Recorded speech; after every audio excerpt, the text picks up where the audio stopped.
ನಮಸ್ಕಾರ ಫ್ರೆಂಡ್ಸ್, ನಾನು ಇವಾಗ ಇಂಟ್ರಾಡೇ ಟ್ರೇಡಿಂಗ್ ಅಲ್ಲಿ 64 ಪಾಯಿಂಟ್ ಅನ್ನು ಕ್ಯಾಪ್ಚರ್ ಮಾಡಿದ್ದೀನಿ. ಒಂದು ಟ್ರೆಂಡ್ ಲೈನ್ ಕೂಡ ಆಡ್ ಮಾಡಿದ್ದೀನಿ. ಇದು 5 ಮಿನಿಟ್ ಚಾರ್ಟ್ ವರ್ಕ್ ಆಗುತ್ತೆ ಮತ್ತೆ 1 ಡೇ ಚಾರ್ಟ್ ಕೂಡ ವರ್ಕ್ ಆಗುತ್ತೆ. ಯಾಕಂದ್ರೆ ಈ ಒಂದು ಲೈನ್ ಹಾಕಿದ್ದೀನಲ್ಲ, ಇಲ್ಲಿಂದ ಇದು ಜಾಸ್ತಿ ಸಾರಿ ಸಪೋರ್ಟ್ ತಗೊಂಡಿದೆ ಮತ್ತೆ ರಿಜೆಕ್ಷನ್ ಕೂಡ ತಗೊಂಡಿದೆ. ಒಂದೇ ಒಂದು ಲೈನ್ ಅಲ್ಲಿ ಈ ತರ ಆಗಿರುವಂತದ್ದು. ಸೊ ಅದಕ್ಕೋಸ್ಕರ ನಾನು ಇದನ್ನ ಶಾರ್ಟ್ ಸೆಲ್ಲಿಂಗ್ ಮಾಡಕ್ ಹೋಗ್ತಾ ಇದ್ದೀನಿ. ಲಾಜಿಕಲ್ ಆಗಿ ನೋಡಬಹುದು, ಸಿಂಪಲ್ ಆಗಿ ಆ ಒಂದು ಲೈನ್ ಇಂದ ಆಲ್ಮೋಸ್ಟ್ ತುಂಬಾ ಸರಿ ರಿಜೆಕ್ಷನ್ ಎಲ್ಲ ತಗೊಂಡಿರುವಂತದ್ದು. ಸೊ ಅದಕ್ಕೋಸ್ಕರ ಇದು ಪ್ರೈಸ್ ತುಂಬಾನೇ ಜಾಸ್ತಿ ಇದೆ. ಅದಕ್ಕೋಸ್ಕರ ನಾನು 4 ಕ್ವಾಂಟಿಟಿಯನ್ನು ತಗೊಳ್ತಾ ಇದ್ದೀನಿ. ನಿಮಗೆ ಗೊತ್ತು, ಇಂಟ್ರಾಡೇಲಿ ನೀವೇನು ಟ್ರೇಡಿಂಗ್ ಮಾಡ್ತಾ ಇದ್ರೆ ಹತ್ತತ್ರ 5x ವರೆಗೂ ಮಾರ್ಜಿನ್ ಸಿಗುತ್ತೆ. ಅದರಿಂದ ನಿಮಗೆ ಕಮ್ಮಿ ಬೀಳುತ್ತೆ. ನಾನಿವಾಗ 4 ಕ್ವಾಂಟಿಟಿ ತಗೊಳ್ತಾ ಇದ್ದೀನಿ. ತಗೊಂಡ ಮೇಲೆ ಕರೆಕ್ಟಾಗಿ ನೋಡ್ಬೋದು, ಅಲ್ಲಿಂದನೇ ರಿಜೆಕ್ಷನ್ ತಗೊಳ್ತಾ ಇದೆ. ನನ್ನ ಒಂದು ಟ್ರೆಂಡಿಂಗ್ ಲೈನ್ ಐತಲ್ಲ, ಕರೆಕ್ಟಾಗಿ ವರ್ಕ್ ಆಗ್ತಾ ಇದೆ. ಸಿಂಪಲ್ ಆಗಿ ಅದು 5 ಮಿನಿಟ್ ಚಾರ್ಟಲ್ಲಿ ಕೂಡ ವರ್ಕ್ ಆಗ್ತಾ ಇತ್ತು, 1 ಡೇ ಚಾರ್ಟಲ್ಲಿ ಕೂಡ ವರ್ಕ್ ಆಗ್ತಾ ಇತ್ತು. ಅಂದರೆ ಅಲ್ಲಿಂದ ಸೇಮ್ ರಿಜಿಸ್ಟ್ರೇಷನ್ಸ್ ತೊಗೊಳ್ತಾ ಇತ್ತು ಮತ್ತು ತುಂಬ ಸಾರಿ ಸಪೋರ್ಟ್ ತೊಗೊಂಡಿತ್ತು. ಇವತ್ತು ಈ ಒಂದು ಪ್ರೈಸು ತುಂಬಾ ಹೈಕ್ ಆಗಿದೆ. ಹತ್ತತ್ರ 300 ಪಾಯಿಂಟ್ಸ್ ಎಲ್ಲ ಹೈಕ್ ಆಗಿರುವಂಥದ್ದು. ಯಾಕಂತಂದರೆ ಅದಕ್ಕಿಂತ ಮುಂಚೆ ಈ ಕಂಪನಿ ನೇಮ್ ಹೇಳೋದೇ ಮರೆತುಬಿಟ್ಟೆ, ನವೀನ್ ಫ್ಲೋರಿನ್ ಇಂಟರ್ನ್ಯಾಷನಲ್ ಲಿಮಿಟೆಡ್ ಅಂತೇಳಿ. ಈ ಒಂದು ಕಂಪನಿ ತನ್ನ ಒಂದು ಗ್ಯಾಸ್ ಪ್ರೈಸನ್ನು ಇನ್ಕ್ರೀಸ್ ಮಾಡಿದೆ, 12% ಇನ್ಕ್ರೀಸ್ ಮಾಡಿದೆ. ಸೊ ಅದಕ್ಕೋಸ್ಕರ ಇದರ ಒಂದು ಪರ್ ಡೇ ಬಂದುಬಿಟ್ಟು 300 ಪಾಯಿಂಟ್ಸ್ ಎಲ್ಲ ಇನ್ಕ್ರೀಸ್ ಆಗಿರುವಂಥದ್ದು.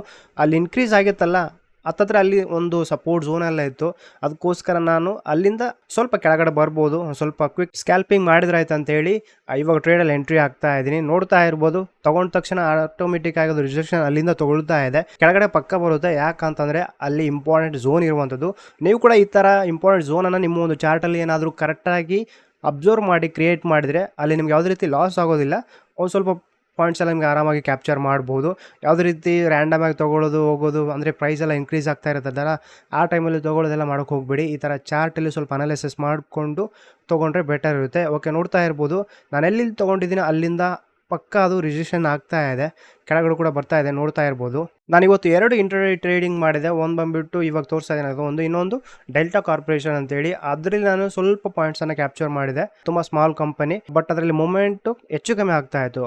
ಮೈನಸಲ್ಲಿ ಹೋಗಿತ್ತು ಮತ್ತು ಆ ಪ್ಲಸ್ಸಲ್ಲಿ ಬಂತು. ಕ್ಲೋಸಿಂಗಲ್ಲಿ ನನಗೆ ಓನ್ಲಿ 50 ರೂಪೀಸ್ ಮಾತ್ರ ಅದನ್ನು ಕ್ಲೋಸ್ ಮಾಡಿದೆ. ಬಟ್ ಇದು ತುಂಬ ಚೆನ್ನಾಗಿ ನನಗೆ ಅಪಾರ್ಚುನಿಟಿ ಸಿಗ್ತಾ ಇತ್ತು. ಸೊ ಅದಕ್ಕೋಸ್ಕರ ಅದನ್ನು ಸೆಲ್ ಮಾಡಿ ಇದಕ್ಕೆ ಬಂದೆ. ಇಲ್ಲಾಂದರೆ ಅದು ಕೂಡ ತುಂಬ ಒಳ್ಳೆ ಪ್ರಾಫಿಟ್ ಕೊಡ್ತಾ ಇತ್ತು ಸ್ವಲ್ಪ ಹೊತ್ತು ಹೋಲ್ಡ್ ಮಾಡಿದರೆ. ಬಟ್ ಇದರಲ್ಲಿ ನನಗೆ ಚಾರ್ಟಲ್ಲಿ ಒಳ್ಳೆ ಬೆನಿಫಿಟ್ ಸಿಗ್ತಾ ಇತ್ತಲ್ಲ, ಅದಕ್ಕೋಸ್ಕರ ಈ ಒಂದು ಟ್ರೇಡನ್ನು ಆಯ್ಕೆ ಮಾಡಿದೆ, ಅದನ್ನು ಸೆಲ್ ಮಾಡಿ. ಯಾಕಂದರೆ ನನ್ನ ಹತ್ರ ಇರೋದು ಓನ್ಲಿ 3500 ರೂಪಾಯಿ. ಅದರಲ್ಲಿ ನಾನು ಇವಾಗ ಕ್ಯಾಪಿಟಲನ್ನು ಇನ್ಕ್ರೀಸ್ ಮಾಡಬೇಕಂತೇಳಿ ಆ ಒಂದು ಅನಲೈಸಿಸ್ ಇಸ್ಕೊಂಡು ಮತ್ತು ಇಷ್ಟೇ ಪ್ರಾಫಿಟು ಮತ್ತು ಇಷ್ಟೇ ಲಾಸ್ ಅಂತ ತಿಳ್ಕೊಂಡು ಟ್ರೇಡ್ ಮಾಡ್ತಾ ಇರುವಂಥದ್ದು. ಅದು ಲಾಜಿಕ್ ಕೂಡ ನಿಮಗೆ ತಿಳಿಸ್ತಾ ಇದ್ದೀನಿ. ಈಗ ನೋಡ್ತಾ ಇರ್ಬೋದು, ಹತ್ತಿರ 250 ಮೇಲೆ ನನಗೆ ಪ್ರಾಫಿಟ್ ಎಲ್ಲ ಇನ್ಕ್ರೀಸ್ ಆಗ್ತಾ ಇದೆ. ಕೆಲವು ಜನ ಈ ಥರ ಪ್ರಾಫಿಟ್ ನೋಡಿದಾಗ ಎಕ್ಸಿಟ್ ಆಗಿಬಿಡ್ತಾರೆ. ಸ್ವಲ್ಪ ಹೊತ್ತು ಹೋಲ್ಡ್ ಮಾಡಬೇಕು. ಹೋಲ್ಡ್ ಯಾವ ಥರ ಮಾಡಬೇಕಂದ್ರೆ, ನೆಕ್ಸ್ಟ್ ಕ್ಯಾಂಡಲ್ ಓಪನ್ ಆಗುತ್ತಲ್ಲ, ಆ ಒಂದು ಕ್ಯಾಂಡಲು ಎಲ್ಲಿ ಓಪನ್ ಆಗುತ್ತೆ ಅಂತೇಳಿ ಕರೆಕ್ಟಾಗಿ ಅಬ್ಸರ್ವ್ ಮಾಡಬೇಕು.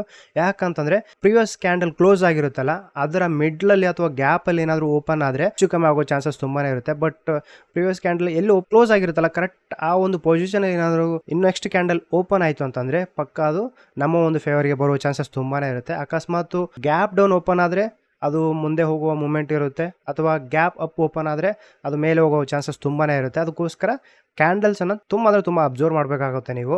ನಾನಿವಾಗ ಕ್ಯಾಂಡಲ್ಸನ್ನು ಅಬ್ಸರ್ವ್ ಮಾಡಿಕೊಂಡು ಇಷ್ಟೊತ್ತು ಹೋಲ್ಡ್ ಮಾಡ್ತಾ ಇದ್ದೀನಿ. ಯಾಕಂದರೆ ಇವಾಗ ರೆಡ್ ಡಾಟ್ ಕಾಣಿಸ್ತಾ ಇದೆಯಲ್ಲ, ಅದು ಬಂದ್ಬಿಟ್ಟು ಮೇಜರ್ ಸಪೋರ್ಟ್. ಯಾಕಂದರೆ ಇಲ್ಲಿಂದ ಇನ್ಕ್ರೀಸ್ ಆಗಿ ಹತ್ತತ್ರ ಒಂದು 60 ಪಾಯಿಂಟ್ ಎಲ್ಲ ಮೇಲೆ ಹೋಗಿರುವಂಥದ್ದು. ರಿವರ್ಸಲ್ ಕೂಡ ಆಗ್ಬೋದು, ಬಟ್ ನಾನು ಇವಾಗ ಸದ್ಯ ಹೋಲ್ಡ್ ಮಾಡ್ತೀನಿ. ಕ್ಯಾಂಡಲ್ ಸ್ವಲ್ಪ ನೀಟಾಗಿ ನಮ್ಮ ಒಂದು ಫೇವರ್ಗೆ ಬರ್ತಾ ಇದೆ. ಸೊ ಅದಕ್ಕೋಸ್ಕರ ಹೋಲ್ಡ್ ಮಾಡ್ತೀನಿ. ಹತ್ತತ್ರ ನನಗೆ ಇದರಲ್ಲಿ 400ವರೆಗೂ ಪ್ರಾಫಿಟ್ ಕಾಣಿಸ್ತಾ ಇತ್ತು.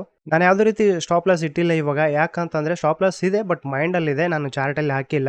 ಟಾರ್ಗೆಟ್ ಮಾತ್ರ ಇವಾಗ ನಾವು ನೋಡ್ಬೋದು, ಮಾರ್ಕೆಲ್ಲ ಕಾಣಿಸ್ತಾ ಇದೆಯಲ್ಲ, ಈ ಒಂದು ಟಾರ್ಗೆಟ್ ನಾನು ಸೆಟ್ ಮಾಡ್ತಾ ಇದ್ದೀನಿ. ಯಾಕಂದರೆ ಇಲ್ಲಿ ಸ್ಟ್ರಾಂಗ್ ಇವತ್ತಿನ ದಿನದಲ್ಲಿ ಸ್ಟ್ರಾಂಗ್ ಒಂಥರ ಸಪೋರ್ಟ್ ಝೋನ್ ಇದೆ. ಇಲ್ಲಿಂದ ಮತ್ತೆ ರಿವರ್ಸಲ್ ಆಗೋ ಚಾನ್ಸಸ್ ತುಂಬಾ ಇದೆ. ಸೊ ಅದಕ್ಕೋಸ್ಕರ ಇಲ್ಲಿವರೆಗೂ ಟಾರ್ಗೆಟ್ ಇಡ್ತಾ ಇದ್ದೀನಿ. ಸ್ಟಾಪ್ ಲಾಸ್ ಒಂದು ನನಗೆ 75 ರೂಪೀಸ್ ಏನಾದರೂ ಮೈನಸ್ ಆಯ್ತು ಅಂದರೆ ನಾನು ಎಕ್ಸಿಟ್ ಆಗ್ತಾ ಇದೆ. ಬಟ್ ನಾನು ತೊಗೊಂಡಾಗಿಂದ ಯಾವುದೇ ರೀತಿ ಮೈನಸ್ ಆಗಿಲ್ಲ, ಅಲ್ಲಿಂದನೇ ರಿವರ್ಸಲ್ ಆಗ್ತಾ ಇದೆ. ಸೊ ಅದಕ್ಕೋಸ್ಕರ ಪ್ರಾಫಿಟಲ್ಲಿ ಐತೆ. ನೋಡ್ತಾ ಇರ್ಬೋದು, ಮತ್ತು ಗ್ರೀನ್ ಕ್ಯಾಂಡಲ್ ಎಲ್ಲ ಆಗ್ತಾ ಇದೆ. ಬಟ್ ಓಪನ್ ಆಗಿತ್ತಲ್ಲ, ಕರೆಕ್ಟಾಗಿ ಪ್ರೀವಿಯಸ್ ಕ್ಯಾಂಡಲ್ ಎಡ್ಜಲ್ಲಿ ಆಗಿರುವಂಥದ್ದು. ಯಾವುದೇ ರೀತಿ ಪ್ರಾಬ್ಲಮ್ ಮಾಡೋದಿಲ್ಲ ಇದು. ಬಟ್ ಸ್ವಲ್ಪ ಹೊತ್ತು ಅಬ್ಸರ್ವ್ ಮಾಡಬೇಕಾಗುತ್ತೆ. ಕೆಲವೊಂದು ಕ್ಯಾಂಡಲ್ಸ್ ಐತಲ್ಲ, ಗ್ರೀನ್ ಕ್ಯಾಂಡಲು ತುಂಬಾ ಸ್ಪೈಕ್ ಕೊಟ್ಬಿಡುತ್ತೆ, ಒಂದೇ ಸರಿಗೆ ತುಂಬಾ ಹೈಟ್ ಹೋಗಿಬಿಡುತ್ತೆ. ಸೊ ಅದಕ್ಕೋಸ್ಕರ ಎಲ್ಲ ಪ್ರಾಫಿಟು ಲಾಸಲ್ಲಿ ಕನ್ವರ್ಟ್ ಆಗುತ್ತೆ. ಸ್ವಲ್ಪ ಕೇರ್ಫುಲ್ಲಾಗಿ ನೋಡ್ಕೊಂಡಿರ್ಬೇಕಾಗುತ್ತೆ. ಈ ಕ್ಯಾಂಡಲ್ಸ್ ಎಲ್ಲ ಆಲ್ಮೋಸ್ಟ್ ನಿಮಗೆ ಬೈ ಮತ್ತು ಸೆಲ್ಲರ್ಸ್ ಥರ ಕಾಣಿಸುತ್ತೆ. ಆ ಥರ ನೀವು ಅಬ್ಸರ್ವ್ ಮಾಡಬೇಕು. ಅಕಸ್ಮಾತ್ ಏನಾದರೂ ಗ್ರೀನ್ ಕ್ಯಾಂಡಲ್ ಸ್ವಲ್ಪ ಓಪನ್ ಆಗ್ತಾ ಇದ್ದರೆ ಬೈಯರ್ಸು ಇವಾಗ ಜಾಸ್ತಿ ಆ್ಯಕ್ಟಿವ್ ಆಗ್ತಾ ಇದ್ದಾರೆ. ಅಕಸ್ಮಾತ್ ರೆಡ್ ಕ್ಯಾಂಡಲ್ ಇತ್ತಂದರೆ ಸೆಲ್ಲರ್ಸ್ ಆ್ಯಕ್ಟಿವ್ ಆಗ್ತಾ ಇದ್ದಾರೆ. ನಾವೇನಾದರೂ ಸೆಲ್ ಮಾಡಿದರೆ ರೆಡ್ ಕ್ಯಾಂಡಲ್ ಆಗ್ತಾ ಇದ್ದರೆ ಪರವಾಗಿಲ್ಲ, ಇದು ನಮ್ಮ ಒಂದು ಟಾರ್ಗೆಟನ್ನು ಅಚೀವ್ ಮಾಡುತ್ತೆ. ಇಲ್ಲ ಅಂತಂದರೆ ಗ್ರೀನ್ ಕ್ಯಾಂಡಲ್ ಆಗ್ತಾ ಇದ್ದರೆ ಓಕೆ ಇಲ್ಲಿಂದ ಬೈಯರ್ಸ್ ಎಲ್ಲ ಡಾಮಿನೇಟ್ ಮಾಡ್ತಾರೆ, ನಾವು ಎಕ್ಸಿಟ್ ಆಗ್ಬೇಕಂತೇಳಿ ಕನ್ಫರ್ಮ್ ಆಗಬೇಕಾಗುತ್ತೆ. ನೀವು ಫಸ್ಟ್ ಕ್ಯಾಂಡಲಿಸ್ಟಿಕ್ ಪ್ಯಾಟರ್ನ್ ಮತ್ತು ಕ್ಯಾಂಡಲನ್ನು ಕರೆಕ್ಟಾಗಿ ಅಬ್ಸರ್ವ್ ಮಾಡಿದ್ರೆ ನಿಮ್ಮ ಒಂದು ಟ್ರೇಡಿಂಗಲ್ಲಿ ಯಾವುದೇ ರೀತಿ ಲಾಸ್ ತೊಗೊಳ್ಳೋದಿಲ್ಲ, ಬಟ್ ಪ್ರಾಫಿಟ್ಟಲ್ಲಿ ಇರ್ತೀರಾ. ಮೇನ್ ಇಂಪಾರ್ಟೆಂಟು ಪ್ರಾಫಿಟ್ ಆಗೋದಕ್ಕಿಂತ ಲಾಸ್ ಮಾತ್ರ ಆಗಬಾರ್ದು, ಅದೊಂದು ತುಂಬ ಇಂಪಾರ್ಟೆಂಟು ನೀವು ಏನಾದರೂ ಟ್ರೇಡಿಂಗ್ ಮಾಡ್ತಾ ಇದ್ದರೆ. ಪ್ಲಸ್ ನಾನು ನಿಮಗೆ ಸಜೆಷನ್ ಮಾಡ್ತೀನಿ, ಯಾವುದೇ ರೀತಿ ಆಪ್ಷನ್ಸಲ್ಲಿ ಟ್ರೇಡಿಂಗ್ ಮಾಡೋಕ್ಕೆ ಹೋಗಬೇಡಿ, ಈ ಥರ ಇಕ್ವಿಟಿಯಲ್ಲಿ ಟ್ರೇಡಿಂಗ್ ಮಾಡಿದ್ರೆ ಬೆಟರ್ ಆಗಿರುತ್ತೆ. ನಾನು ಒಂದು ಸ್ಟ್ರಾಟಜಿ ನಿಮಗೆ ವೀಕೆಂಡಲ್ಲಿ ಹೇಳ್ತೀನಿ, ನಾನು ಯಾವ ಥರ ಸ್ಟಾಕನ್ನು ಈಸಿಯಾಗಿ ಫೈಂಡ್ ಔಟ್ ಮಾಡ್ತೀನಿ, ಅದೇ ಸ್ಟಾಕಲ್ಲಿ ಯಾವ ಥರ ಇನ್ವೆಸ್ಟ್ ಮಾಡ್ಬೇಕಂತ ಹೇಳಿ ನಾನು ಪ್ರತಿಯೊಂದು ಡೀಟೇಲ್ಸ್ ವೀಕೆಂಡ್ ವೀಡಿಯೋಸಲ್ಲಿ ಅಪ್ಲೋಡ್ ಮಾಡ್ತೀನಿ. ಬಟ್ ಇವಾಗ ನೋಡ್ಬೋದು ಎಕ್ಸಿಟ್ ಆದೆ, ಯಾಕಂತಂದರೆ ಗ್ರೀನ್ ಕ್ಯಾಂಡಲ್ ನೋಡ್ತಾ ಇರ್ಬೋದು, ಅಲ್ಲಿಂದನೇ ರಿವರ್ಸಲ್ ತೊಗೊಳ್ತಾ ಇದೆ. ನಾನು ಮಾರ್ಕ್ ಮಾಡಿದ್ನಲ್ಲ ಅಲ್ಲಿ ಬಂದುಬಿಟ್ಟು ಮೇನ್ ಸಪೋರ್ಟ್ ಇರುವಂಥದ್ದು, ಸೊ ಅದಕ್ಕೋಸ್ಕರ ಅಲ್ಲಿಂದ ರಿವರ್ಸಲ್ ತೊಗೊಳ್ತಾ ಇತ್ತು. ನಾನಿವಾಗ ಎಕ್ಸಿಟ್ ಆಗಬೇಕಂತೇಳಿ ಡಿಸೈಡ್ ಮಾಡಿ ಎಕ್ಸಿಟ್ ಆದೆ. 2 ಟ್ರೇಡ್ ನಡುವೆ ಹತ್ತಿರ ನನಗೆ 300 ರುಪೀಸ್ ಎಲ್ಲ ಇವತ್ತು ರಿಟರ್ನ್ ಬಂತು. ಹತ್ತಿರ ಒಂದು 3500ಗೆ ನನ್ನ ಒಂದು ಕ್ಯಾಪಿಟಲ್ಗೆ ಒಂದು 8% ರಿಟರ್ನ್ಸ್ ಎಲ್ಲ ಅಂತಲೇ ಹೇಳ್ಬೋದು. ಇವತ್ತು ಕೂಡ ಯಾವುದೇ ರೀತಿ ನೆಗೆಟಿವಲ್ಲಿ ನಾವು ಕ್ಲೋಸ್ ಮಾಡಿಲ್ಲ, ಪಾಸಿಟಿವಲ್ಲಿ ಕ್ಲೋಸ್ ಮಾಡಿದ್ದೀವಿ. ನಿನ್ನೆ ಒಂದು ವಿಡಿಯೋ ಕೂಡ ಅಪ್ಲೋಡ್ ಮಾಡಿದ್ದೆ, ಅಲ್ಲಿ ಕೂಡ ಪಾಸಿಟಿವಲ್ಲಿ ಕ್ಲೋಸ್ ಮಾಡಿದ್ದೆ. ತುಂಬ ಸಿಂಪಲ್ ಆಗಿ ನಿಮಗೆ ಸ್ಟ್ರಾಟಜಿ ಹೇಳ್ಕೊಟ್ಟೆ, ಪ್ಲಸ್ ನನ್ನ ಒಂದು ಟ್ರೇಡಿಂಗ್ ಕೂಡ ಲೈವ್ ಆಗಿ ತಿಳಿಸ್ಕೊಟ್ಟೆ. ವಿಡಿಯೋ ಯಾವ ಥರ ಇತ್ತು ಅಂತೇಳಿ ಕಮೆಂಟ್ ಮಾಡಿ, ಪ್ಲಸ್ ಇದೇ ಥರ ವಿಡಿಯೋಸ್ ಬೇಕಾದರೆ ಲೈಕ್ ಮಾಡಿ, ಸಬ್ಸ್ಕ್ರೈಬ್ ಮಾಡಿ. Thank you for watching. ನಮಸ್ಕಾರ, ಬಾಯ್.